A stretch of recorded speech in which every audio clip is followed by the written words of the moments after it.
من يهده الله فلا مضل له ومن يضلله فلن تجد له وليا مرشدا.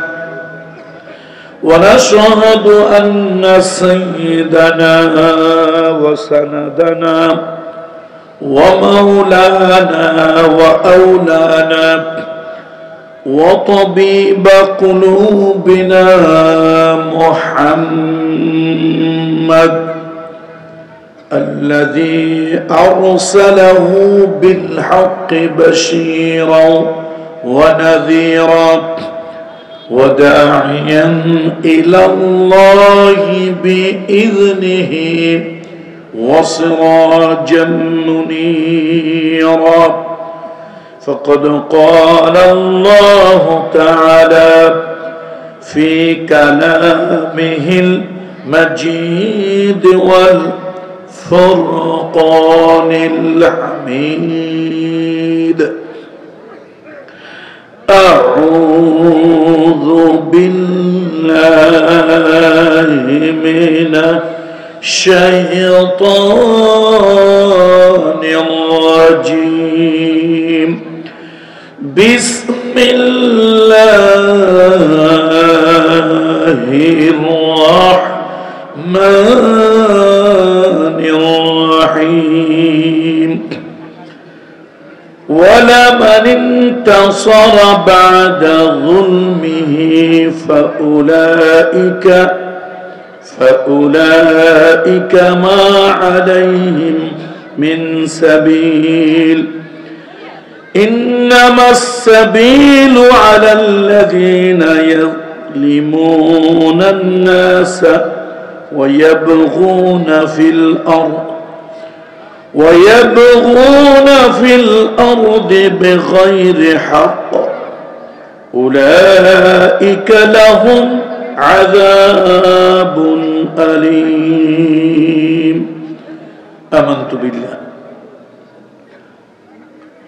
وقال الله تعالى في آيات أخرى: وإذ قال لقمان لابنه وهو يعظه: يا بني لا تشرك بالله إن الشرك لظلم عظيم.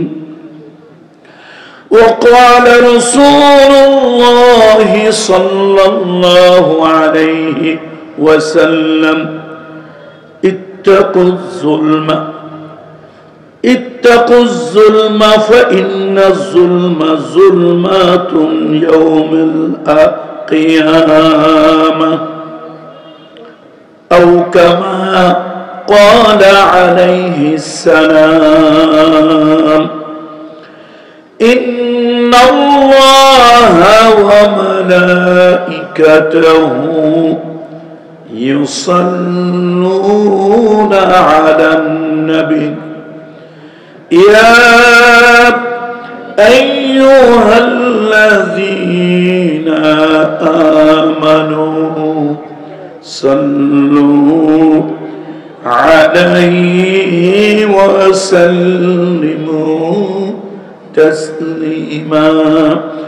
اللهم صل على محمد وعلى آل محمد كما صليت على إبراهيم وعلى آل إبراهيم إنك حميد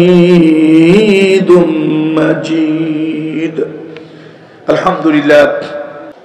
আসুন আমরা সকলে সম্মিলিতভাবে রব্বে করিমের দরবারে শুকরিয়া আদায় করি, সকলে পড়ি আলহামদুলিল্লাহ।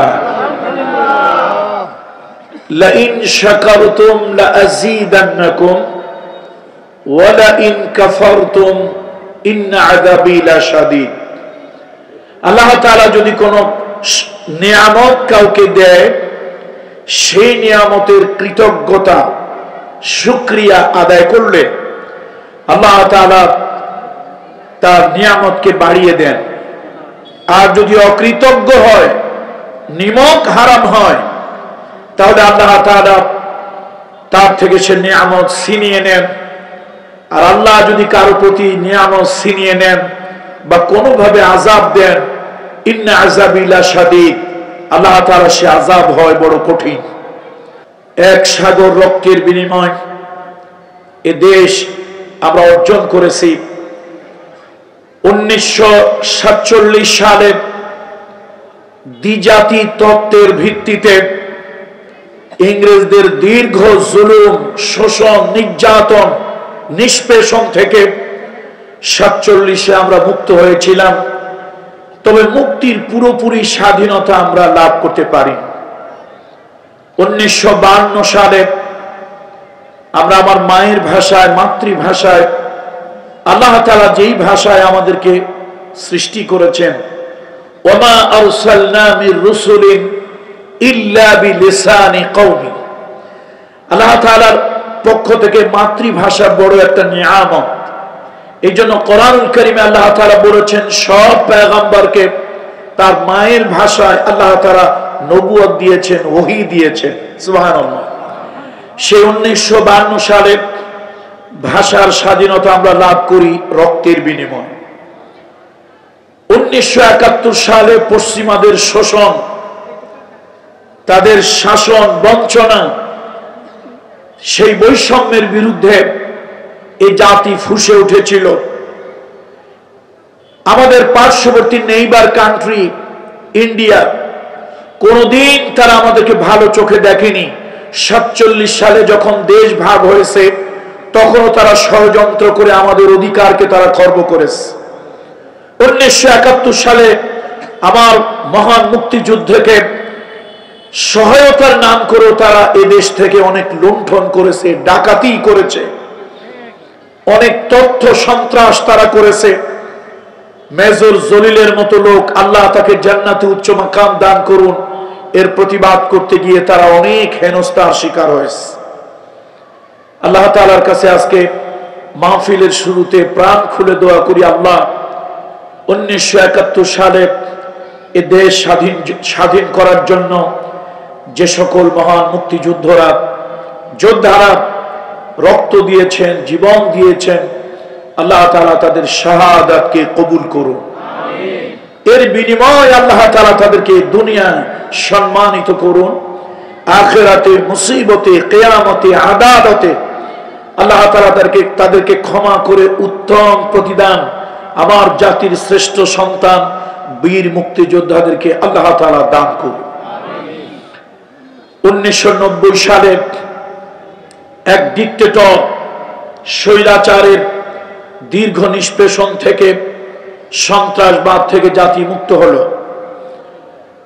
2024 সালের 36 জুলাই, দ্যাট মিনস 5ই আগস্ট, জাতি দীর্ঘ 15.5 বছর জুলুম, নির্যাতন, অত্যাচার, অন্যায়, অবিচার, গুম, খুন, নানান ধরনের জুলম থেকে আল্লাহ তাআলা ছোট্ট ছোট্ট ছাত্রদের মাধ্যমে নতুন একটা স্বাধীনতা আবার আল্লাহ তাআলা দিলেন।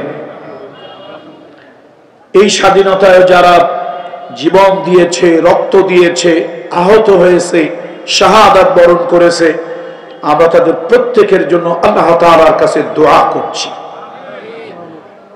সম্মানিত সুধীবৃন্দ, সম্মানিত উপস্থিতি, খুব লম্বা কথা আমরা হয়তো বলবো না। আজকে আমি জুলমের উপরে অল্প কিছু কথা আপনাদের সামনে তুলে ধরতে চাই।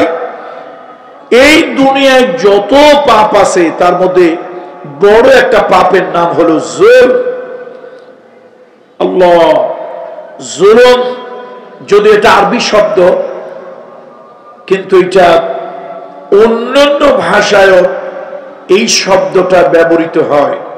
জুলম পৃথিবীর অনেক ভাষায়, বিশেষ করে মুসলিম কান্ট্রি যেখানে আছে, তুরস্ক থেকে শুরু করে পৃথিবীর যেখানেই মুসলমান আছে, মুসলিম কমিউনিটি আছে, সোসাইটি আছে, সেখানে জুলম শব্দটা পরিচিত এবং এটা অন্য ভাষায়ও এই ভাষার অনুপ্রবেশ ঘটেছে, অন্য ভাষার মধ্যেও।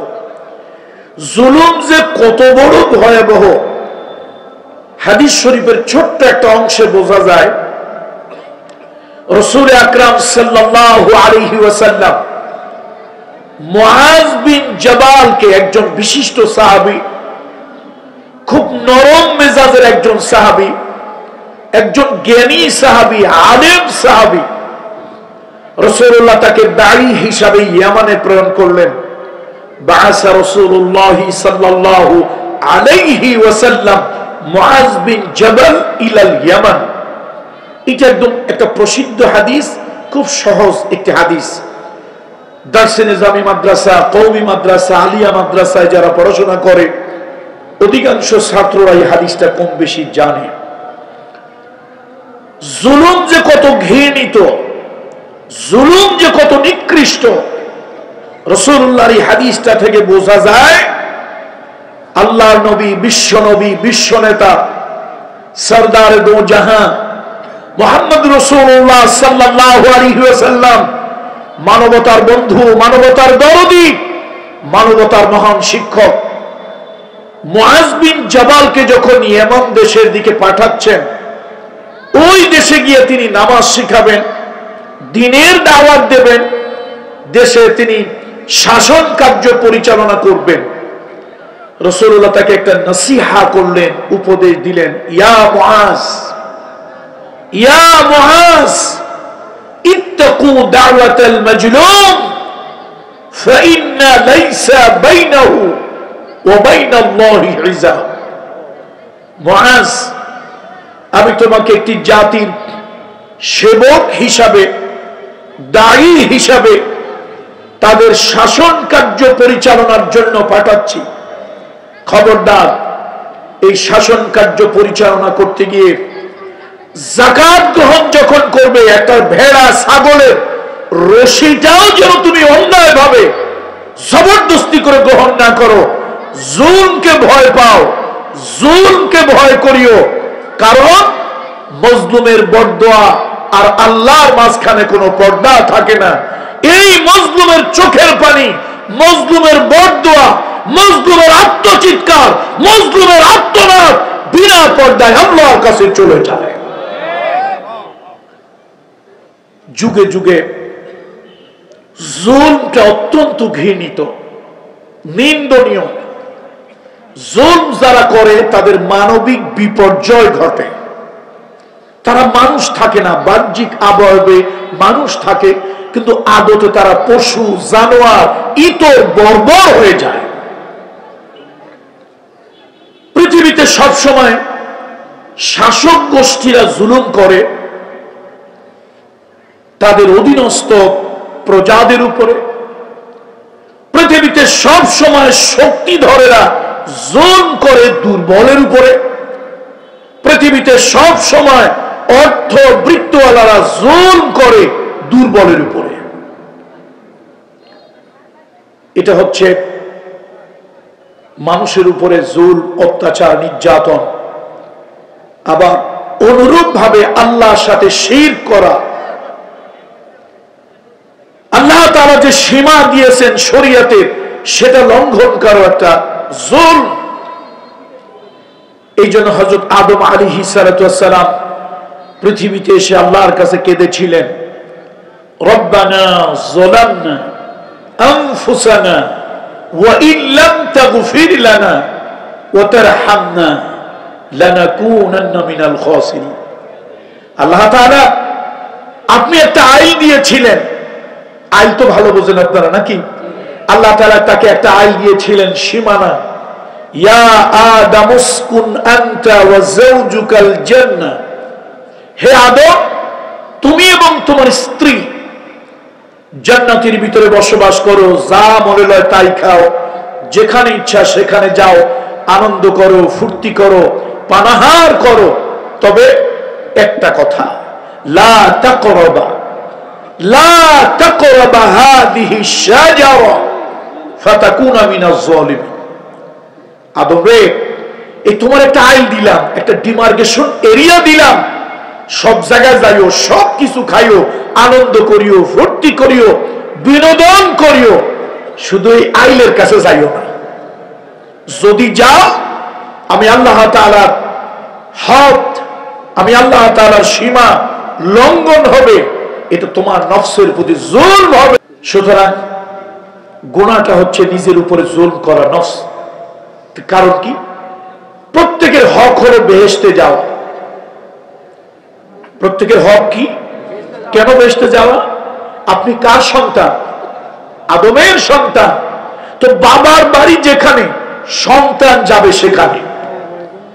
বাবার বাড়ি যেখানে সন্তানের হক আছে সেখানে।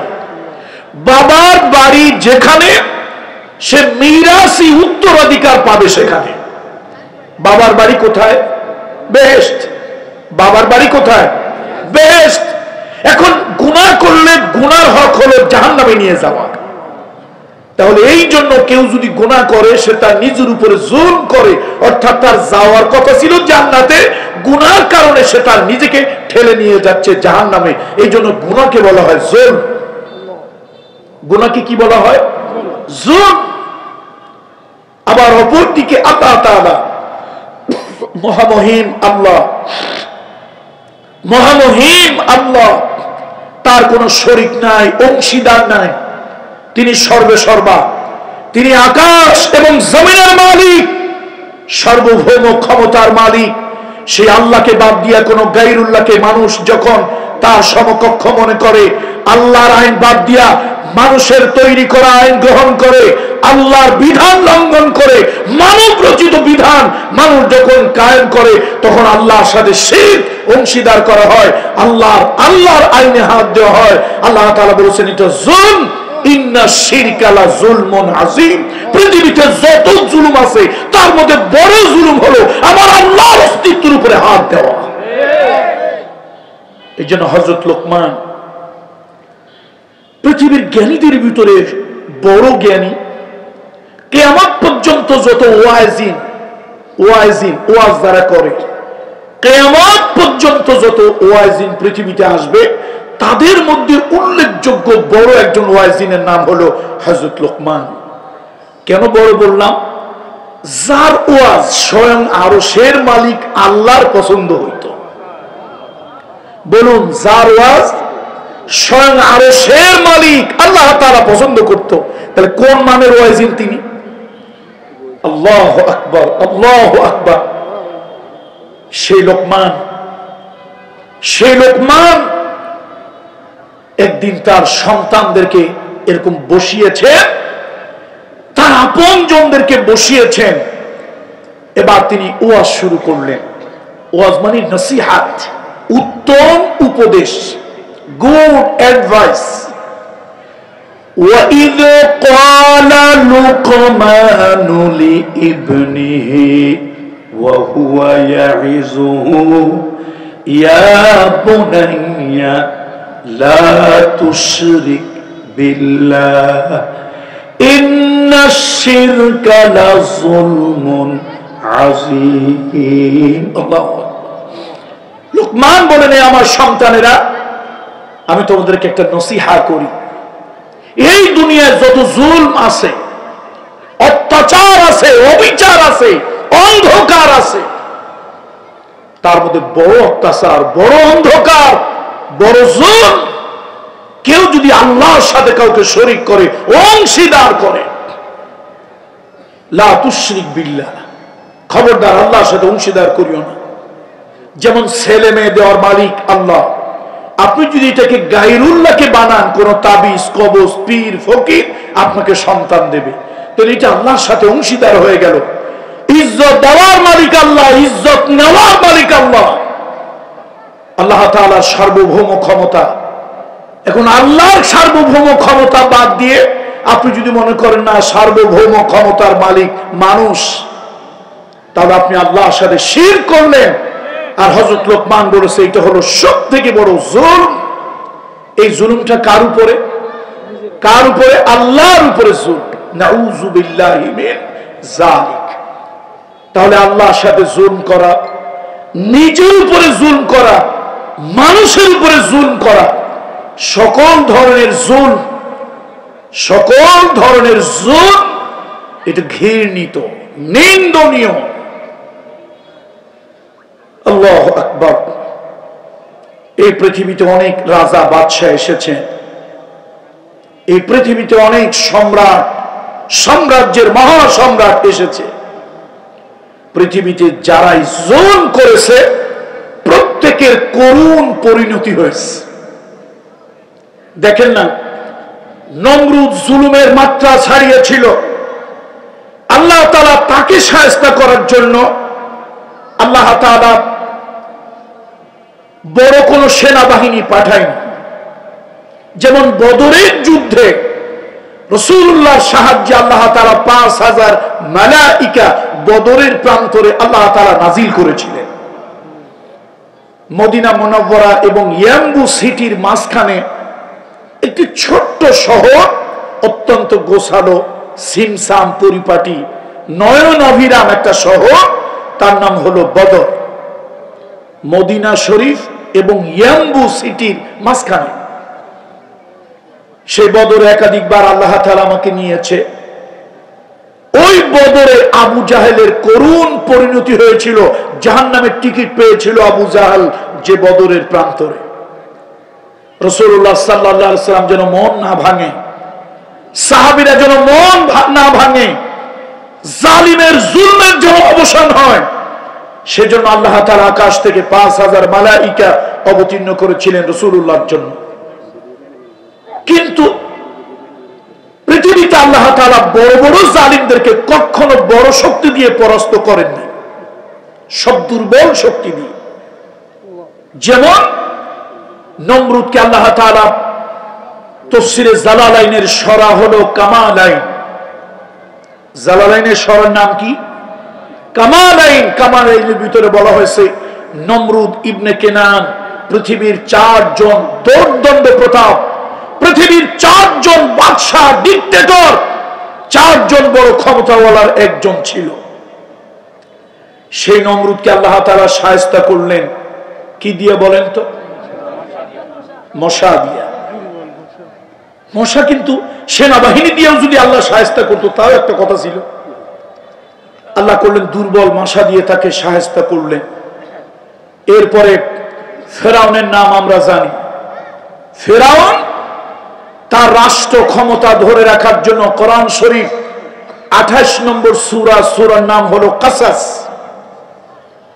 সূরার নাম কাসাস। আমি সকলকে অনুরোধ করব, তাফসীর না হোক অন্তত অনুবাদটা প্রত্যেক মুসলমান একটু পড়বেন প্লিজ, আমি সকলকে অনুরোধ করছি। একজন স্বৈরাচারী বাদশাহ শুধু তার রাষ্ট্র ক্ষমতাটা, তার চেয়ারটা ধরে রাখার জন্য ভিন্ন মতে, ভিন্ন দলের 25,000 লোককে সে জবা করেছিল।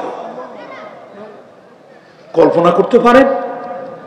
ক্ষমতার চেয়ার ধরে রাখার জন্য জালিমেরা সব সময় খুনের আশ্রয় নেয়, গুমের আশ্রয় নেয়। আধুনিক জালিমেরা ক্ষমতার মসনদ ধরে রাখার জন্য তারা জনগণকে, ভিন্ন মতের মানুষকে আয়না ঘরে ঢুকায় তারা শাস্তি দেয়। এটা পৃথিবীর সব জালিমদের যুগ ভিন্ন হতে পারে, কিন্তু দুনিয়ার সব জালিম স্বৈরাচারীর চরিত্র একরকম। কত হাজার লোককে, আমি কি কোনো গল্প করতেছি না কোরআন থেকে বলতেছি? 25,000 ভিন্ন মতের লোককে জবা করেছে ফেরাউন। কি কঠিন অবস্থা! কিন্তু শেষ পর্যন্ত ফেরাউনের ক্ষমতা টিকে নাই। টিকছে না টিকে নাই? তাহলে বোঝা গেল ক্ষমতার মসনদ ধরে রাখার জন্য গুম, খুন, অত্যাচার, নির্যাতন, ভিন্ন মতের মানুষকে নিশ্চিহ্ন করে দেওয়ার হাজারো পরিকল্পনা করার পরেও শেষ পর্যন্ত স্বৈরাচারীদের ক্ষমতার মসনদ থাকে না। আল্লাহ তাআলা তাকে কি দিয়ে শায়েস্তা করলেন? পানি।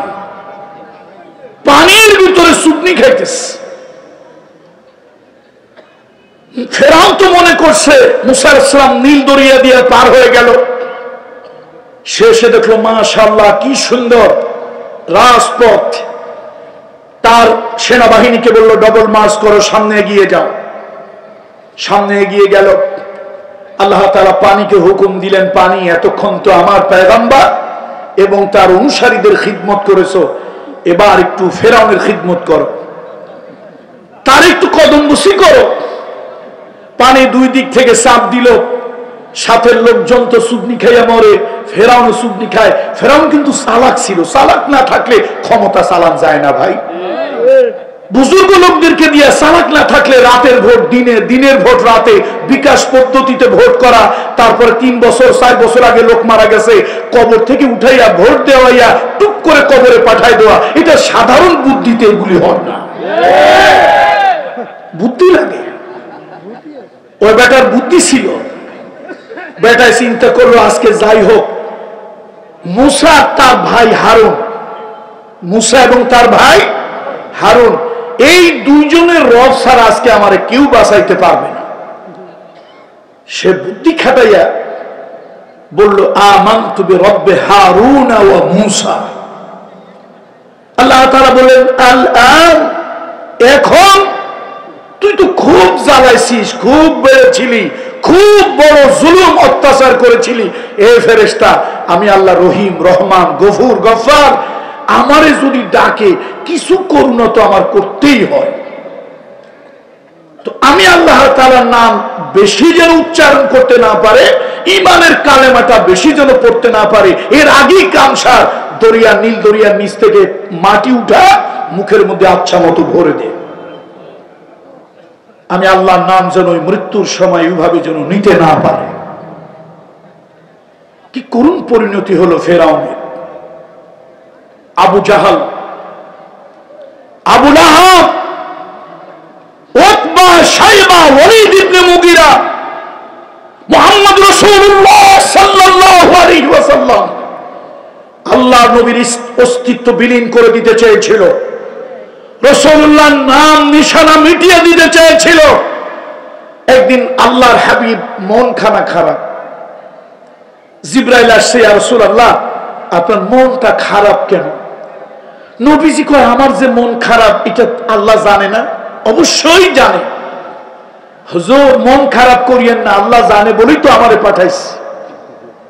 ইয়া রাসূলুল্লাহ আপনার মন খারাপ, আবু জাহাল, আবু লাহাব, উতবা, শাইবা দারুন নদওয়া নির্মূল কমিটি বানাইছে, আপনাকে আপনার ইমানদারদেরকে নির্মূল করে দেবে, আপনি ভয় পাইয়েন না।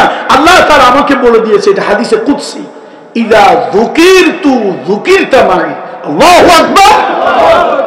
ইযা যুকিরতু যুকিরতা মাই।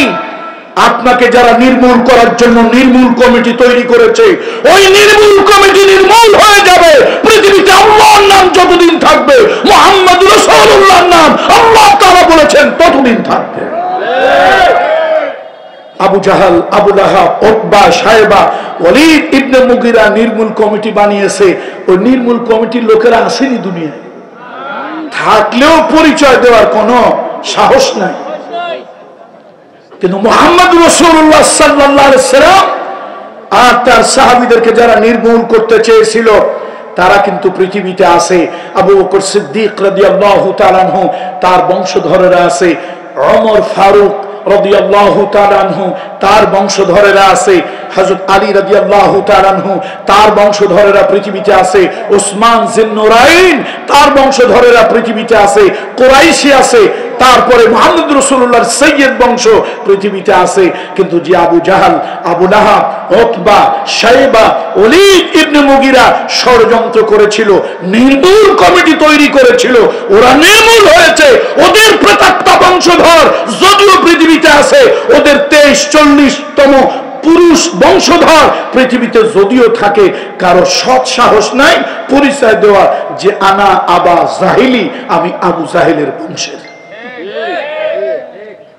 যদি এসে আপনাদের এই জীবনগড় এলাকায় যদি এই জায়গায় যদি বলে, তো এই এলাকার বেনামাজি লোকটাও চিন্তা করবে আবু জাহেল তো পাই নাই, ওর বংশের কাউরে পাইছি, আজকে যা করে আল্লাহ ইচ্ছা মতো সাইজ করব। আবু জাহেল তোর তো পাই নাই, তোর বংশের একজনে পাইছি, ইচ্ছা মতো সাইজ করব। সুতরাং আবু জাহাল, আবু লাহাব, উতবা, সায়বা পৃথিবীতে থাকে নাই। বদরের যুদ্ধ চলতেছে।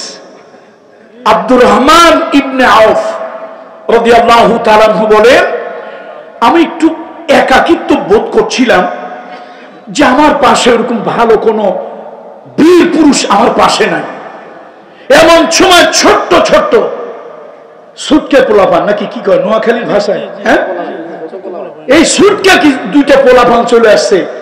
আল্লাহু আকবার কবীরা, আল্লাহু আকবার কবীরা।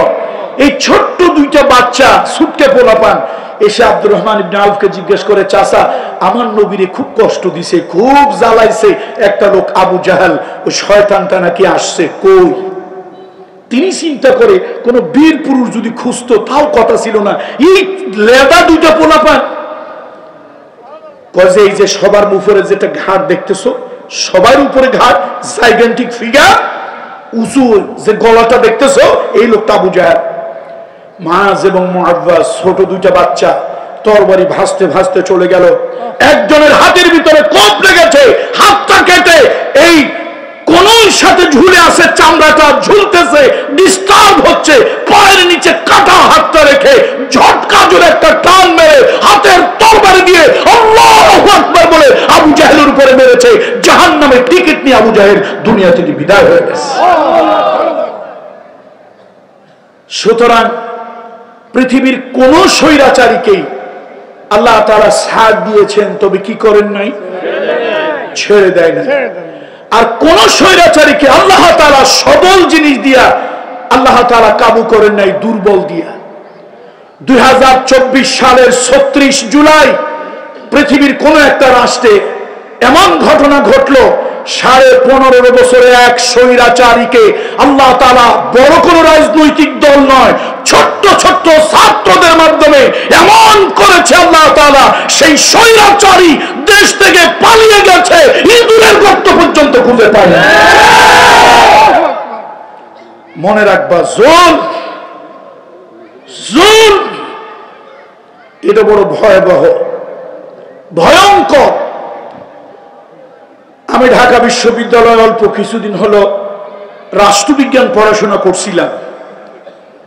পৃথিবীর 1000 বছরের ইতিহাস।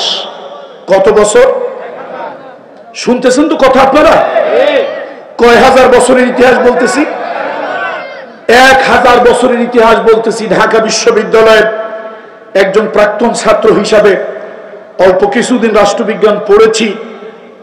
এছাড়া পৃথিবীর ইতিহাস যতটুকু জেনেছি, 1000 বছরের ভিতরে পৃথিবীতে যত রিভলিউশন, পৃথিবীতে যত আন্দোলন, পৃথিবীতে যত বিপ্লব হয়েছে, পৃথিবীতে এইরকম ঘটনা কোথাও ঘটেনি যে একটা দেশের প্রধানমন্ত্রী, মন্ত্রী পরিষদ, কনস্টিটিউয়েন্সির 300 পার্লামেন্টারিয়ান, এমনকি ওই দেশের জাতীয় মসজিদের খতিব সুদ্ধা, 550 থানার ওসি সুদ্ধা পালিয়ে গিয়েছে একসাথে। 1000 বছরের ভিতরে পৃথিবীতে এরকম ইতিহাস নয়। 15.5 বছর আলেমদেরকে টার্গেট ছিল। আলিয়া মাদ্রাসার আলেম হোক, কওমি মাদ্রাসার আলেম হোক, আলেম দেখলি কিছু লোকের গাও চুলকায়, পাও চুলকায়। দেশের ভিতরে কেসিনিও হয়, তাতে বাধা নাই। দেশের ভিতরে জুয়া হয়, তাতে বাধা নাই। দেশের ভিতরে টাকা পাচার হয়, তাতে বাধা নাই। দেশের ভিতরে উল্টাপাল্টা কাজ হয়, তাতে বাধা নাই। এই জালিমদের সব থেকে বড় বাধা ছিল তাফসীর মাহফিল নাম শুনলেই ওরা ক্ষিপ্ত হয়ে যেত, ওদের মাথা গরম হয়ে যেত। একটা মাহফিল করার জন্য 1000 লোকের নেতার ধর্ণা ধরা লাগছে।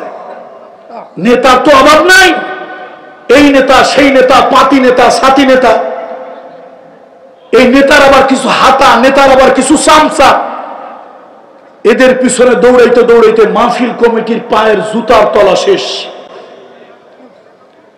ওয়াজ মাহফিল হবে ভাই, গান বাদ্য তো হবে না।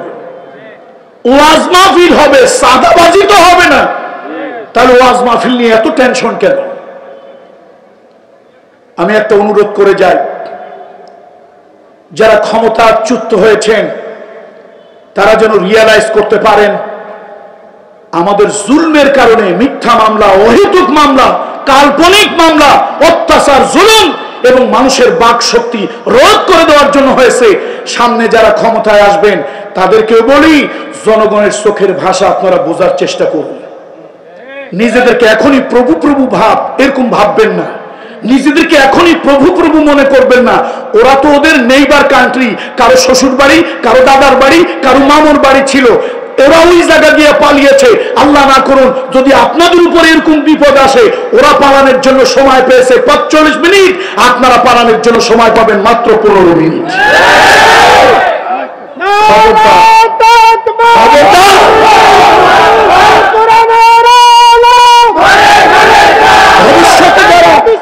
ভবিষ্যতে যারা ক্ষমতায় আসতে চাচ্ছেন, জনগণের সাথে বন্ধুসুলভ আচরণ করুন প্লিজ। অনুরোধ করতেছি, বুকে জড়িয়ে ধরে ভালোবাসা দিয়ে অনুরোধ করি, জনগণের উপর প্রভুসুলভ আচরণ করবেন না।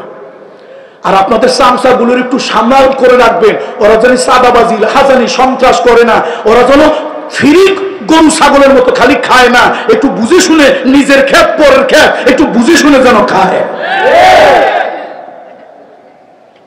দুর্ভাগ্য কিছু লোকের ভাবসাব এরকম যে এখনই তারা দেশের অনেক কিছু হয়ে গেছে। সবার জন্য নসিহাত, আল্লাহ তাআলা জালিমদেরকে ছাড় দেন তবে কি করেন না? বলেন, জালিমদেরকে আল্লাহ তাআলা ছাড় দেন তবে কি করেন না? ইউসুফ পয়গম্বর, ইউসুফ আলাইহিস সালাম জেলে গিয়েছিলেন, সেখানে গিয়েও আল্লাহ তাকে সম্মানিত করেছেন। ইউসুফ আলাইহিস সালাম জেলে গিয়েছিল, সেখানে আল্লাহ তাআলা তাকে সম্মানিত করেছে। আর পৃথিবীর অনেক লোককে ক্ষমতার মসনদে নিয়ে জুতা পেটা করে আল্লাহ তাআলা নিচে নামিয়ে দিয়েছে। অত ইজ্জু মান তাশা ওয়া তুযিল্লু মান তাশা, অত ইজ্জু মান তাশা ওয়া তুযিল্লু মান তাশা বিয়াদিকাল খায়র ইন্নাকা আলা কুল্লি শাইইন কাদির। সুতরাং আল্লাহ তাআলা এই বাস্তব সত্যকে বোঝার তৌফিক আল্লাহ তাআলা দান করুন। এই দেশের 90% 92% মুসলমান, কিন্তু দুর্ভাগ্য দেশে আল্লাহ কোরআন নবীর হাদিস অনুযায়ী চলে না। এদেশের ম্যাক্সিমাম মুসলমান নামে মুসলমান, কিন্তু আল্লাহর হুকুম সালাত আদায় করে না। এটা কিন্তু নিজের উপরে জুলুম। এই যে নামাজ না পড়া, আল্লাহর হুকুম না মানা, এটা এক ধরনের জুলুম। এটা কোন জুলুম? নিজের উপরে। এটা কোন জুলুম? নিজের উপরে। নিজের উপরে জুলুম কেমনে? নিজের হক হলো জান্নাতে যাওয়া, এই পাপের কারণে মানুষ নিজেকে ঠেলে দেয় কোন দিকে? জাহান্নামে। সুতরাং এই জুলুমটা থেকেও আল্লাহ তাআলা আমাদের সকলকে মুক্ত রাখুন, বলি আল্লাহুম্মা আমিন। বন্ধুরা আমার, মুরব্বীরা আমার, জুলমের কথা যদি বলতে হয়, সাদ্দাতের কথা না বললেই নয়। সাদ্দাতের মনে মনে ইচ্ছে হলো সে একটা বালাখানা তৈরি করবে, বিশাল সুন্দর একটা প্রাসাদ নির্মাণ করবে। ওই প্রাসাদের ভিতরে সোনা, রূপা, চাঁদি ইত্যাদি লাগবে, ডায়মন্ড, গোল্ড, হীরা জহরত লাগবে, লুকলুক, মারজান, পৃথিবীর যত দামি দামি বস্তু আছে ওইটা লাগবে বালাখানা বানাতে।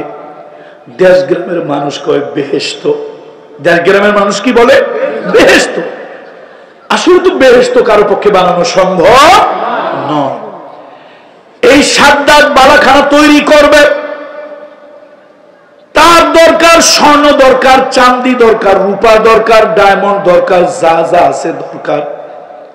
এবার তার সেলা সামুন্ডাদেরকে বলল, এবার তার দলের লোকজনদেরকে বলল, যাও এই দেশে যার কাছে যা আছে সবগুলি নিয়ে আসো, আমার বালাখানা তৈরিতে লাগবে।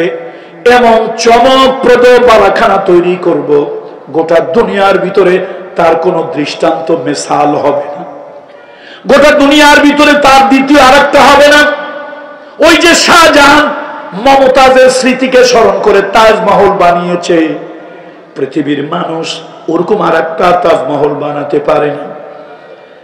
এরকম তাজ চিন্তা হলো একটা সাদ্দাত বালাখানা বানাবে, পৃথিবীর ভিতরে যার কোনো মিসাল দৃষ্টান্ত থাকবে না, যার কাছে যা আছে সব নিয়ে আসলো। একজন বৃদ্ধা মহিলা, একজন বুড়ি মহিলা, এই ত্রিভুবনে আপন বলতে তার একটা নাতনি আছে, সব মোহাব্বতের আধা, তার নাম হলো নানা আর দাদা। কত ঠিক কিনা? আরে নানা দাদা যে কি নিয়ামত, কি মোহাব্বত, এটা আলাদা একটা জগৎ। মসজিদের ভিতরে জিলাপি দিছে, সবাই খায়, বুড়ায় খায় না। বুড়ায় আস্তে করে টুক করে পকেটে ঢুকায় ফেলছে, বাড়ি গেছে, নাতনিরে ডাকছে, নাতিরে ডাকছে, হাতে দিছে, ওরা খায়, বুড়ায় জিব্বা চাটে। দাদি জিজ্ঞেস করে আপনি জিব্বা চাটেন কেন? কয় যে ওরা খাইলে আমার কাছে মজা লাগে। এই যে দাদা দাদির কাছে, নানা নানির কাছে নাতিপুতি যে কি নিয়ামত, কি রহমত, কি আদরের, এটা সবাই বুঝবে না। ওই বুড়ি মহিলার ত্রিভুবনে কেউ নাই, সব মারা গেছে, বেঁচে আছে একটা নাতনি। বৃদ্ধা মহিলা একটু স্বর্ণ রাখছে, তার ইচ্ছে হলো এই নাতনিটা যখন অ্যাডাল্ট হবে, ম্যাচিউরড হবে, সাবালিকা হবে, তখন তারে পাত্র দেখে বিবাহ দেবে। তো বিবাহ দিলে এই স্বর্ণ দিয়ে একটু অলংকার বানাইয়া সেই অলংকার ওই নাতনির গায়ে দেবে। দাদির কাছে, নানির কাছে এটা মজা লাগবে। অলংকার কে পড়বে? কে পড়বে? নাতনি পড়বে, কিন্তু মজা লাগবে কার কাছে? ওই দাদি বা নানি, যাই হোক, তার মনের মধ্যে ইচ্ছা। এই সাদ্দাতের সেরা চামুন্ডারা কেমনে যেন জানছে এই মহিলার কাছে একটু স্বর্ণ আছে, এসে এবার শুরু করলো অত্যাচার নির্যাতনে স্বর্ণ দেওয়ার জন্য। বুড়ি দেয় না, বুড়ি দেয় না। বাবারে, এতটুক স্বর্ণ না হইলেও তোদের চলবে। সারা দেশ থেকে কত মনকে মন, টনকে টন তোরা সংগ্রহ করলি, আমার মতো একজন ফকিরনি, আমার মতো ভিখারিনী এক মহিলার কাছ থেকে এটা না নিলেও চলবে, নিস না। কিন্তু এই জালিম, অত্যাচারী, স্বৈরাচারী, এরা কখনো কারো চোখের পানি, হৃদয়ের ভাষা বোঝে না। জবরদস্তি করে নিয়েছে। বুড়ি মহিলা একটু দুইটা হাত তুলছে আকাশের দিকে। বৃদ্ধা মহিলা আকাশের দিকে দুই কানা হাত তুলে ফরিয়াদ করেছে, আল্লাহ, ও আরশের মালিক, আমার উপরে নির্যাতন করে, আমার উপরে অত্যাচার করে, আমার লুকিয়ে রাখা, আমার গচ্ছিত রাখা, গোপনে রাখা একটু স্বর্ণ নাতির জন্য রাখছিলাম, ওইটা সাদ্দাতের লোকজন, চেলা চামুন্ডারা জবরদস্তি করে, জুলুম করে, অত্যাচার নির্যাতন করে নিয়ে গেল। ও মালিক, তোমার দরবারে ফরিয়াদ করি, যেই বালাখানায় এটা লাগাবে ওই বালাখানায় সাদ্দাতকে ঢুকতে দিও না। দোয়া মঞ্জুর হয়ে গেছে, মঞ্জুর হয়ে গেছে দোয়া। আল্লাহু আকবার। সাদ্দাতের বালাখানা তৈরি হয়ে গেছে। কি অপূর্ব! দুনিয়ায় এরকম পৃথিবীতে কিছু হেরিটেজ আছে, যা বিশ্বব্যাপী কিছু নিদর্শন আছে যার সাথে তুলনা করা যায় না। সাদ্দাত ওইরকম একটা তুলনাবিহীন একটি বালাখানা তৈরি করলো। এবার তার লোকজন বলল, চলেন আপনাকে আমরা বালাখানায় নিয়ে যাব। তার পিছনে লোকজন, সামনে লোকজন, সেনাবাহিনী, চাকর নকর, গার্ড ওপেনার দিয়ে তাকে নিয়ে যাচ্ছে। হঠাৎ করে এক বুড়ো মানুষ, বেচারা কোথার থেকে যেন ঢুকছে। ওরকম জমিদার না, ওরকম জৌলুসওয়ালা কোনো পোশাক না, নর্মাল একজন মুসাফিরের মতো আর কি। ঢুকে কয়, বাদশাহ একটু দাঁড়ান তো, আপনার সাথে কথা আছে। সাদ্দাতের মেজাজ তো গরম হয়েছে। বেটা, তুই জায়গা পাইলি না? সেনাবাহিনীর লোকজন খুব ক্ষিপ্ত হয়েছে। এই লোকটারে, এই ফকিন্নিরে এর মধ্যে ঢুকতে দিছে কে? তারে যারাই সরাই দিতে চায় কাছে গেলে একটু তাকায়, চোখটা তুলে তাকাইলে কলিজাটা শুকায় যায়, 3 জগ পানির পিপাসা লাগে, সাহস কেউ পায় না। শেষে কয় একটু নামেন, কথা আছে। এখন সামসারা কয় হুজুর লোকটা বড় ডেঞ্জারাস, একটু কথা কি বলবে শোনে, সে ডিস্টার্ব করবে, কি বলতে চায় শোনেন, তারপরে তারে বিদায় করে আমরা রওনা হই। সাদ্দাত কয় শোনো, আমি কিন্তু ঘোড়ার থেকে নামতে পারবো না। এই লোকটা শোনো, আমি তো মাথা নিচু করতেছি, তোমার যা বলো আমার কাছে বলো, নামার সময় আমার নাই। লোকটা কয় ঠিক আছে, ঘাড়টা একটু নত করে। তো ঘাড় নত করছে, লোকটা গলাটা উঠায় দিয়া, লম্বা গলা কানের কাছে ঢাকায় দিয়ে কয় আমারে কি চেনেন? আচ্ছা এটা কি গুরুত্বপূর্ণ কোনো কথা? কথা কয় না, এটা কি গুরুত্বপূর্ণ কোনো কথা? আমারে চিনেন? কয় যে না তোমারে তো চিনি না। কয় চিনবেন কেমনে? আমি তো একবারই আসি, অনলি ওয়ান। কয়বার আসি? আমি তো একবারই আসি, চিনবেন কেমনে? হ্যাঁ শোনেন, আমার নাম মালাকুল মউত আজরাইল। দাঁড়ান, সামনে যাওয়ার কোনো অনুমতি নাই, সামনে যাওয়ার কোনো অনুমতি নাই। কয় যে না এত কষ্ট করে বানাইলাম, এক নজর দেখতে দাও। কয় কোনো কথা হবে না, ঘাড় এদিক ওদিক ঘুরাবেন না, তাড়াতাড়ি নামেন। যদি না নামেন রুহুটা ধরে টান মারবো, ঘোড়ার পায়ের নিচে আপনি গড়াগড়ি খাবেন। তারপরে জবরদস্তি করে ঢুকতে গেছিল বালাখানায়, তার আগেই কাম শেষ। কার কার দোয়া কাজে লেগেছে? কার দোয়া কাজে লেগেছে? ওই মজলুম, ওই মহিলার দোয়া লেগেছে। এই জন্য খবরদার, রাসূল আকরাম সাল্লাল্লাহু আলাইহি ওয়াসাল্লাম আল্লাহর নবী মুহাম্মদুর রাসূলুল্লাহ সাল্লাল্লাহু আলাইহি ওয়াসাল্লাম মুআজ বিন জাবাল রাদিয়াল্লাহু তাআলা আনহুকে ইয়ামানের যখন তিনি শাসক অথবা ওখানকার বিচারক করে যখন তিনি পাঠান, তখন তিনি বলেছিলেন খবরদার, খবরদার তুমি যেন কখনো কারো প্রতি জুলুম না করো, তুমি যেন কারো প্রতি কি না করো, জুলুম না করো। এ মুআজ, তুমি যাচ্ছ একটা এলাকার দায়ী হিসাবে, শাসক হিসাবে, বিচারক হিসাবে যাচ্ছ, আমি রহমতের নবী তোমাকে বলছি খবরদার, একটা সাধারণ জুলুমও তুমি কারো করবে না। তোমার রাষ্ট্রের কর্মচারীরা যদি কারো কাছ থেকে যাকাতের একটা ছাগল যদি নেয়, ওই ছাগলের গলায় যদি রশি না থাকে, তাহলে ওই ছাগলের মালিককে রশি দেওয়ার জন্য পর্যন্ত জুল অবিচার অন্যায় তার উপরে করবে না। খবরদার কারো পিঠে চাবুক মারবে না। মুআজ, আল্লাহ তাআলার কাছে ভয় পাও, আল্লাহ তাআলা মজলুমের এই বদদোয়াকে ভয় পাও, তার মধ্যে আর আল্লাহর কাছে কোনো পর্দা থাকে না।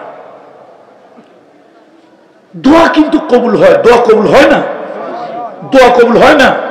আরে কার দোয়া কখন কিভাবে কবুল হয় আল্লাহ কেউ জানে না। উহুদের যুদ্ধের কথা বলতেছি, উহুদের যুদ্ধ এখনো যুদ্ধ শুরু হয় নাই।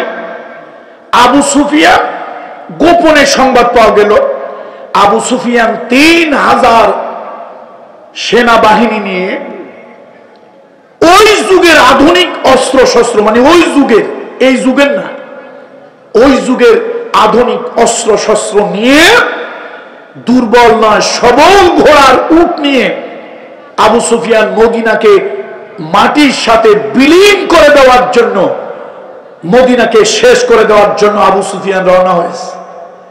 ইতিহাস বলে আবু সুফিয়ানের হেল্পিং হ্যান্ড, তার সাহায্যকারী 1 নম্বরে ছিল খালিদ বিন ওলীদ। সকলে পড়েন রাদিয়াল্লাহু তাআলা আনহু।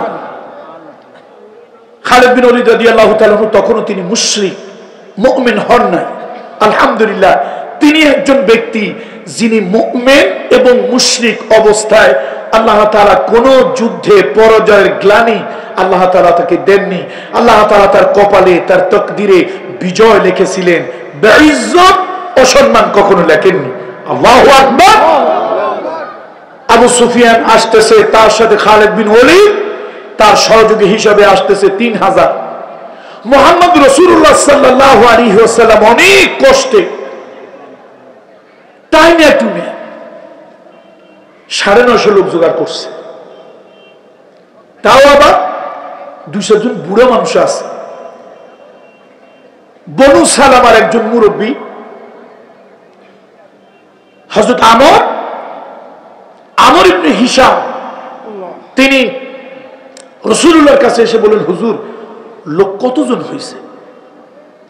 আল্লাহ নবী বলল, লোক তো বেশি হয় নাই ইয়া রাসূলুল্লাহ, আমাকে নেওয়া যায় না?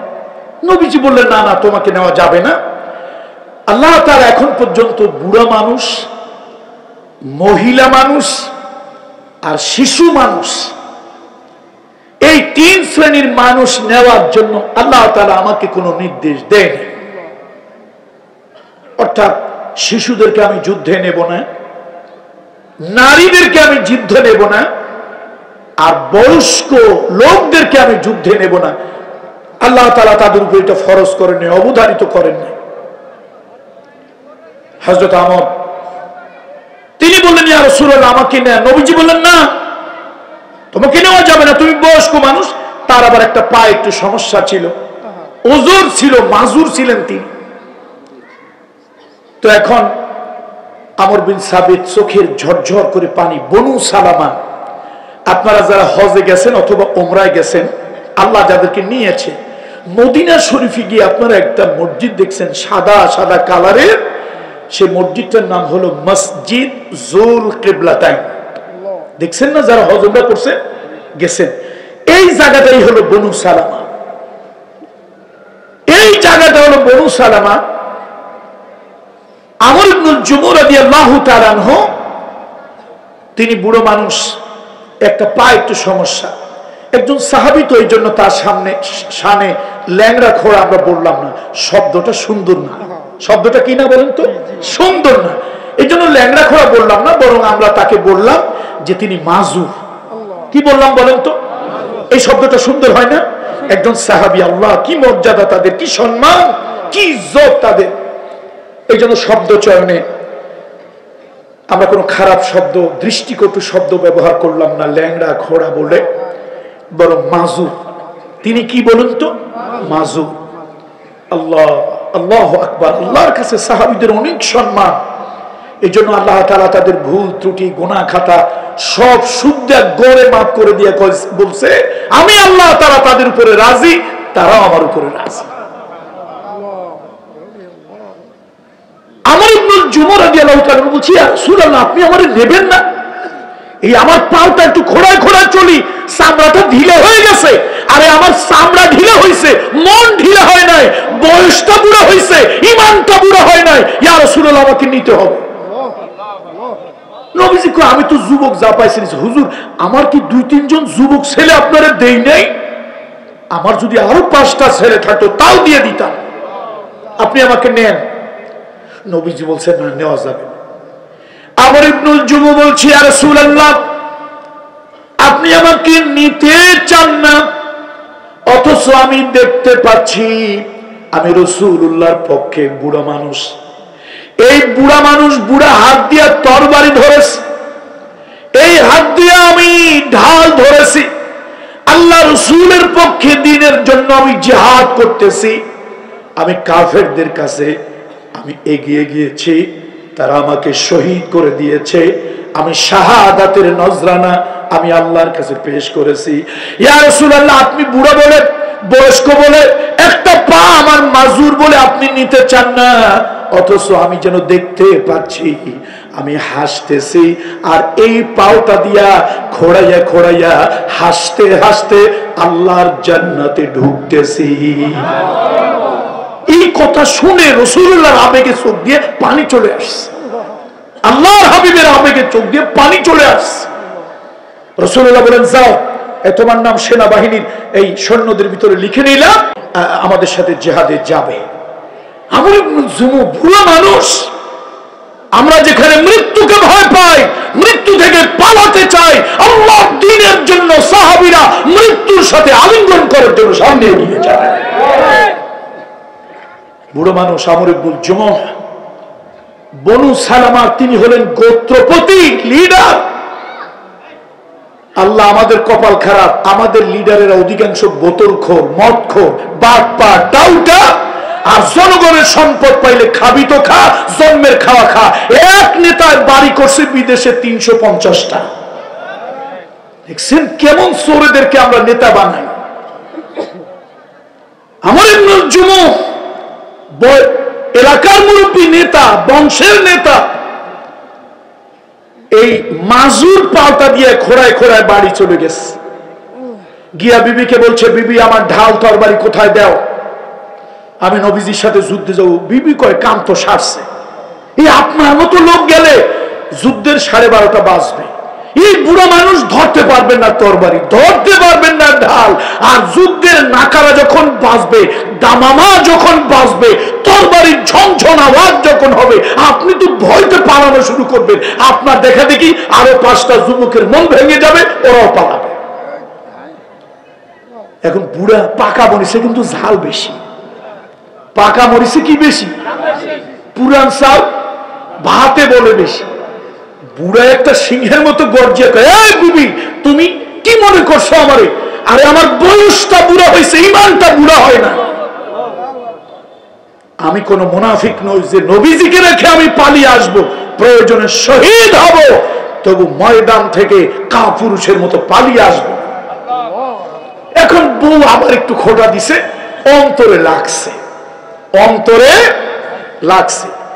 নোয়াখালীর বউরা ভালো, খোটা খোটা স্বামীরে কখনো দেয় না। হ্যাঁ, না না, আলহামদুলিল্লাহ আমার ঘর ভালো, আমার ঘর ভালো, আল্লাহ তাআলা শুকরিয়া, হাত আমিন, হাত আমিন ফজলে রব্বি, এটা আলহামদুলিল্লাহ। এখন ঘরের মহিলাদের তো কথাবার্তা মাঝে মাঝে একটু এদিক সেদিক থাকে নাকি, আলহামদুলিল্লাহ। এখন বউ তো একটু, তার ডাক নাম ছিল হেন্দ, হেন্দ বিন আমর বিন সাবিত। আমর ইবনে জুমুহ রাদিয়াল্লাহু তাআলার কথায় একটু টিপ্পনি কাটলো, মনের মধ্যে একটা কষ্ট আসছে। বুড়া মানুষ এই হাত দুটো তুলছে আকাশের দিকে, আকাশের দিকে হাত দুটো তুলে আল্লাহর কাছে বলতেছে, আল্লাহুম্মা লা তারুদ্দুনি ইলা আহলি, আল্লাহুম্মা লা তারুদ্দুনি ইলা আহলি। এই আরশের মালিক, আমি ঘর থেকে বের হচ্ছি, তোমার হাবিবের সাথে জিহাদের ময়দানে যাব, এই ঘরে তুমি আর আমারে ফিরাই আনিও না। দোয়া মঞ্জুর হয়ে গেছে, আল্লাহু আকবার। দোয়া কি হয়েছে? এ বন্ধুরা, হাসি তামাশাও কাউকে কষ্ট দিও না, জুলুম করে তো জালিমেরা দিও না। রাজনৈতিক লিডারদেরকে বলি, কোনোভাবেই মানুষের উপরে জুলুম দিও না, না কথায় দিও, না ব্যবহারে দিও, না মামলায় দিও, না হামলায় দিও, খবরদার। আমর ইবনুল জুমুহ রাদিয়াল্লাহু তাআলার স্ত্রী হিন্দ বিনতে আমর বিন সাবিত, ডাক নামটা কি, নিকনেম হিন্দ, নাম কি হিন্দ। হিন্দর কথায় মনে বড় কষ্ট লেগেছে। এটা হলো কথার জুলুম, কথার জুলুম। সাথে সাথে আকাশের দিকে দুইখানা হাত তুলে তিনি দোয়া করছেন। দোয়া যে কোন সময় মঞ্জুর হয়েছে কারো খবর নেই। পরের দিন সকাল বেলায়, এট দ্য কুল মর্নিং, সবাই রওনা হয়েছে উত্তর দিক। উহুদের পাহাড়ের কাছে যাওয়ার সাথে সাথেই দেখলো সর্বনাশ, আবু সুফিয়ানের বাহিনী হাজির, আর সামনে যাওয়ার কোনো সুযোগ নেই। উহুদের পাহাড়, একটা মাত্র পাহাড়ের ব্যাপারে নবীজি হাদিস আছে, আল ওয়াহুদু ইউহিব্বুনা ওয়া নাহনু নুহিব্বুহু। উহুদ আমাদেরকে ভালোবাসে, আমরা উহুদকে ভালোবাসি। কত বড় বড় আলেম, কত বড় বড় মুহাদ্দিস উহুদ পাহাড়ের দিকে তাকাইয়া ঝরঝর করে চোখের পানি ছেড়ে দেয়, কাঁদে। হাজী সাহেব, মাওলানা সাহেব, মুহাদ্দিস সাহেব কাঁদেন কেন? কয় কান্দি, উহুদের পাহাড়ের ঢক নাই, সৌন্দর্য নাই, পোড়া মাটির পাহাড়, পোড়া পাথরের পাহাড়। কিন্তু আমার নবীজির হাদিস, রাসূলুল্লাহ বলেছে উহুদ আমাদেরকে ভালোবাসে, আমরা উহুদকে ভালোবাসি। উহুদের প্রান্তরে যুদ্ধ হলো, সবাই আপনারা জানেন। ওই যুদ্ধে প্রথম মুসলমানরা বিজয় হয়েছিল, কিন্তু একটু বুঝের ভুলের কারণে আমিরের আদেশটা যেইভাবে মানা দরকার সেইভাবে সাহাবীরা মেনেছেন, তবে একটু রসুলের কথা তারা অন্যভাবে বুঝেছিলেন। এই বুঝের ভুলের কারণে আব্দুল্লাহ ইবনে জুবাইরের নেতৃত্বে 50 জন তীরন্দাজ রাসূলুল্লাহ উহুদের উপরে রেখেছিলেন, তারা নেমে আসলো। খালিদ বিন ওলীদ রাদিয়াল্লাহু তাআলা আনহু তিনি বড় যুদ্ধের কৌশলী ছিলেন, যুবকদেরকে নিয়ে তিনি হঠাৎ আক্রমণ করলেন। বিপর্যস্ত হয়ে পড়ল মুসলমানেরা।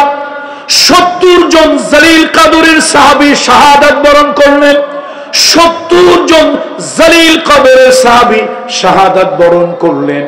আমার বন্ধুরা, সংবাদ ছড়িয়ে গেল রাসূলুল্লাহ সাল্লাল্লাহু আলাইহি ওয়াসাল্লাম ইন্তেকাল করেছে। কদ কুতিলা মুহাম্মদ। মদিনার নারী পুরুষ শিশু একটা মানুষ ঘরে নাই। সবাই চলে আসতে লাগলো, কাঁদতে লাগলো, কান্না রোল পড়ে গেল।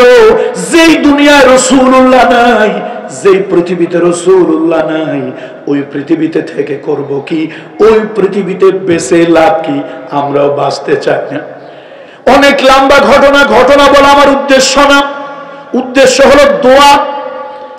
আল্লাহু আকবার কথার আঘাতে একটু মনে কষ্ট পেয়েছিলেন, এই জন্য খবরদার অস্ত্র দিয়ে জুলুম করবেন না, মামলা দিয়ে জুলুম করবেন না, জিহ্বা দিয়ে জুলুম করবেন না, ব্যবহার দিয়ে জুলুম করবেন না, কোনোভাবে জুলুম করবেন না।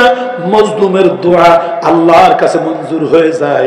সাধারণ একটু কথায় দিলে আঘাত লেগেছিল, লাঠির আঘাত দেহে লাগে, লাঠির আঘাত শরীরে লাগে, অস্ত্রের আঘাত শরীরে লাগে, কিন্তু কথার আঘাত গিয়ে দিলের মধ্যে লাগে।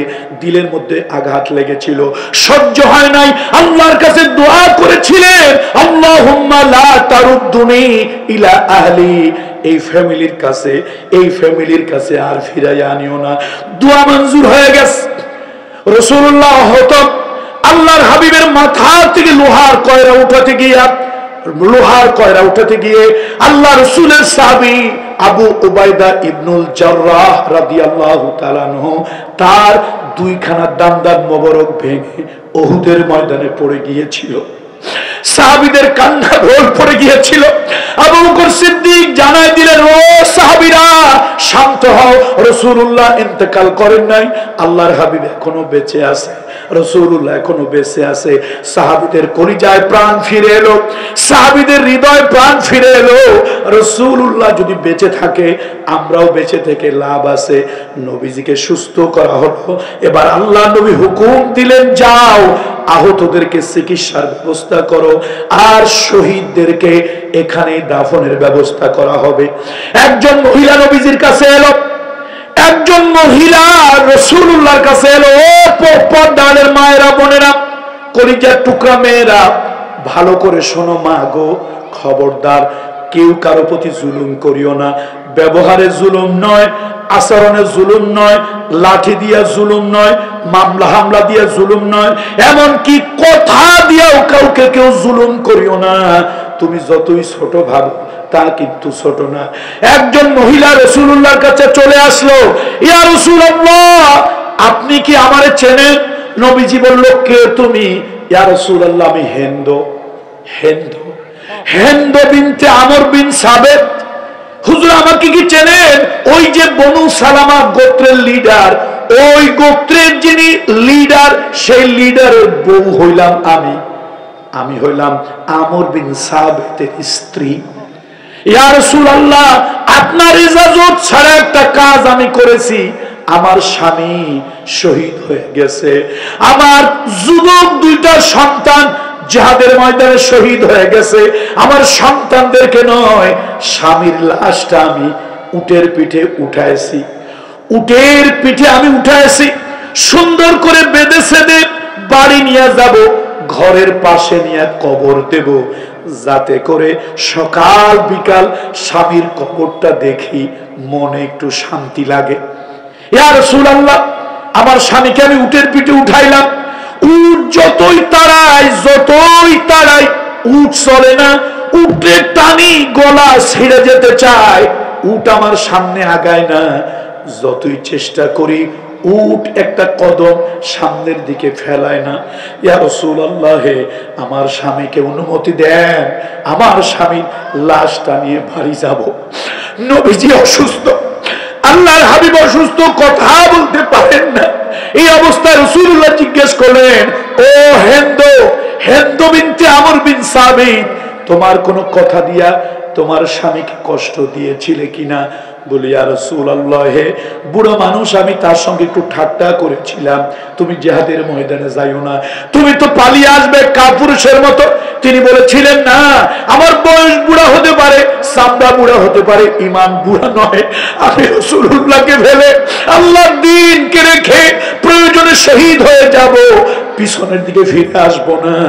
আমি একটু কথা দিয়ে টিটকারি করেছিলাম, ব্যথা দিয়েছিলাম, একটু কথার জুলমের কারণে তিনি একটু দোয়া করেছিলেন, আল্লাহুম্মা লা তারুদ্দুনি ইলা আহলি, ও আরশের মালিক, এই ফ্যামিলির কাছে, বিবির কাছে আর আমারে ফিরাইয়া আনিও না। রাসূলুল্লাহর চোখ বেয়ে টপ টপ করে পানি পড়ে। রাসূলুল্লাহ বলছেন, ও হিন্দ, বাড়ি ফিরে যাও, বাড়ি ফিরে যাও। আজকে দুনিয়ার সব শক্তি একত্রিত করে তুমি যদি চেষ্টা করো, সব শক্তি একত্রিত করে যদি চেষ্টা করো, আমর বিন সাবিত, তার দোয়া কবুল হয়ে গেছে, আল্লাহর আরশে কবুল হয়ে গেছে। আজকে তার লাশ উহুদের ময়দান থেকে বাইরে নেওয়া যাবে না। এই জন্য কি দিয়ে আজকে কি বলতেছিলাম আজকে বিষয় কি? জুলম। খবরদার, কেউ কারো প্রতি জুলুম করব না, কথা দিয়ে, আচার ব্যবহার দিয়ে, কোনদিনও। এই জন্য জুলুম, কোরআন শরীফের ভিতরে আল্লাহ তাআলা বলেছেন, ইন্নাল্লাহা ইয়া'মুরু বিল আদলি ওয়াল ইহসান। কোরআন শরীফের ভিতরে আল্লাহ বলেছেন, শোনো, কোন রাষ্ট্রে যদি দুর্বল আদালতের কাছে যায়, ওই আদালতের ন্যায় বিচার পাওয়া তার অধিকার, যদি তাকে ন্যায় বিচার থেকে বঞ্চিত করো, এটা হলো রাষ্ট্রীয় জুলুম। এটা কি? রাষ্ট্রীয় জুলুম। কোরআন শরীফের ভিতরে আল্লাহর কোরআন আমার সামনে, ইন্নাল্লাহা ইয়া'মুরু বিল আদল।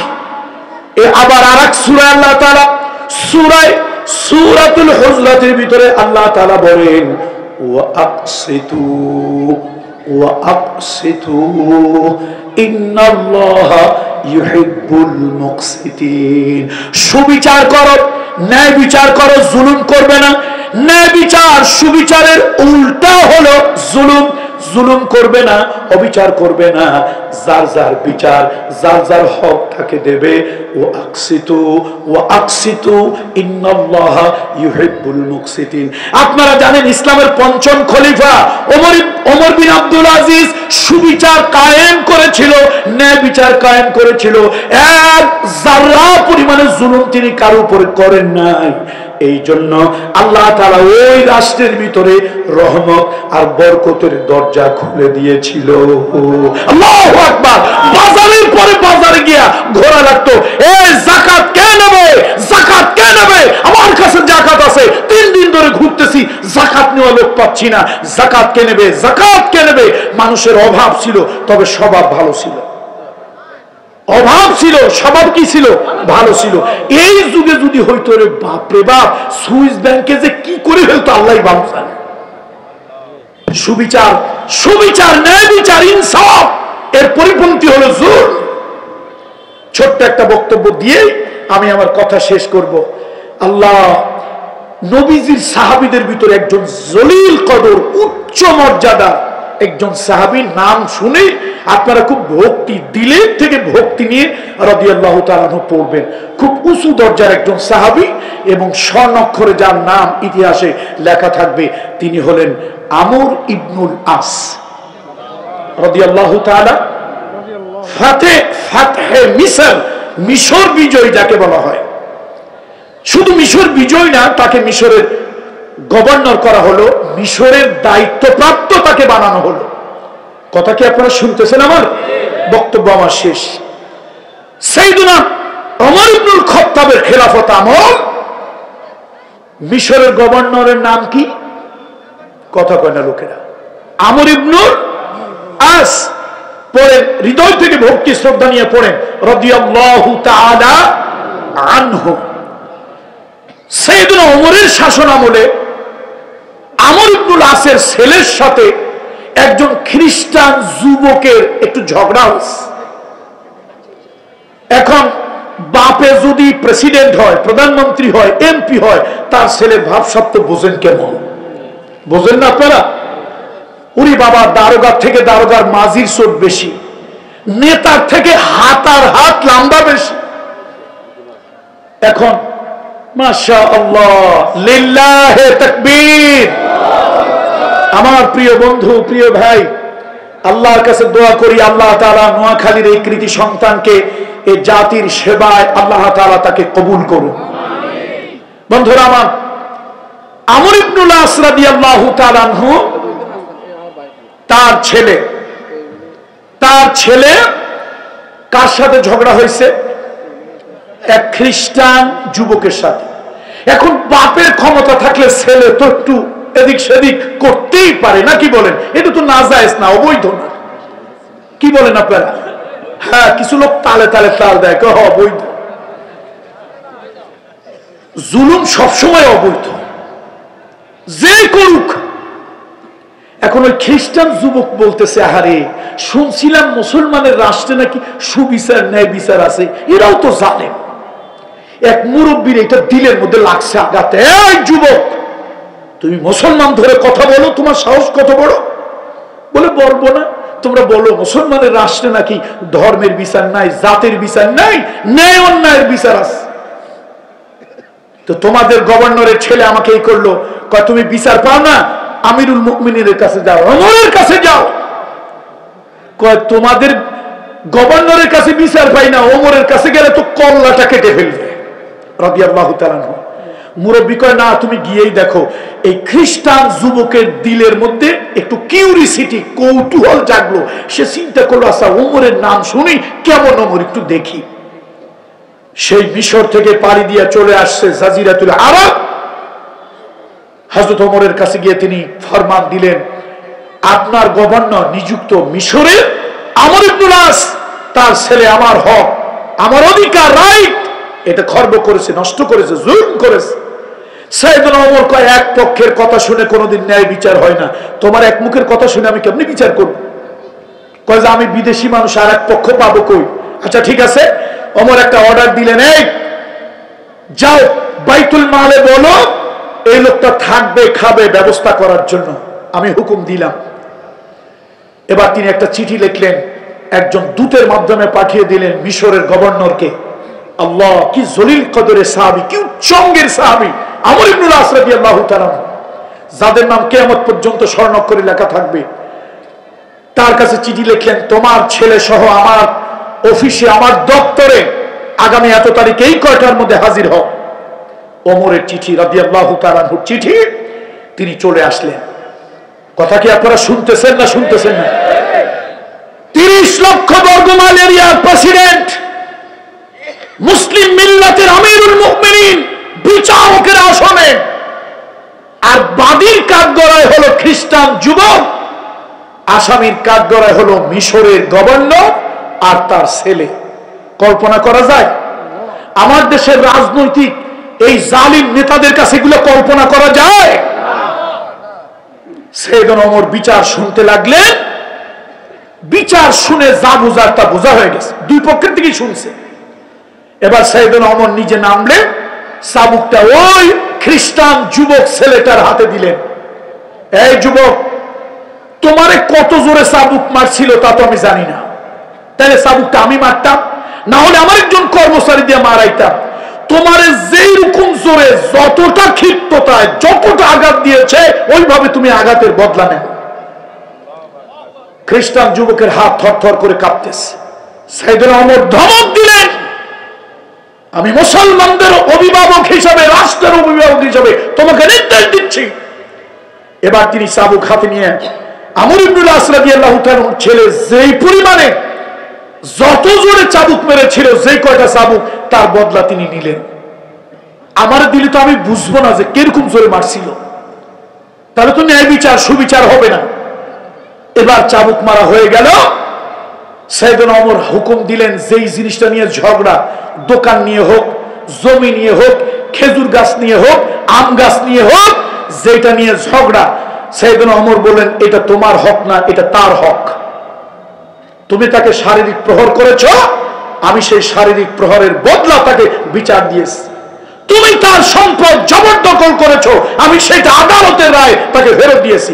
এই যুবক, তুমি তোমার বিচার পেয়েছো। যুবক খুশি, কল্পনাও করতে পারে নাই 30 লক্ষ বর্গ মাইল এরিয়ার প্রেসিডেন্ট মুসলমান, আমি ভিন্ন ধর্মাবলম্বী হওয়ার পরেও সুবিচার পাবো, ন্যায় বিচার পাবো, সে কল্পনাই করতে পারেনি। আবেগে সে কেঁদে দিয়েছে, আমিরুল মুমিনিন আমি বিচার পেয়েছি। ঠিক আছে, এবার তুমি যেতে পারো। এমসি আল্লাহ, আল্লাহ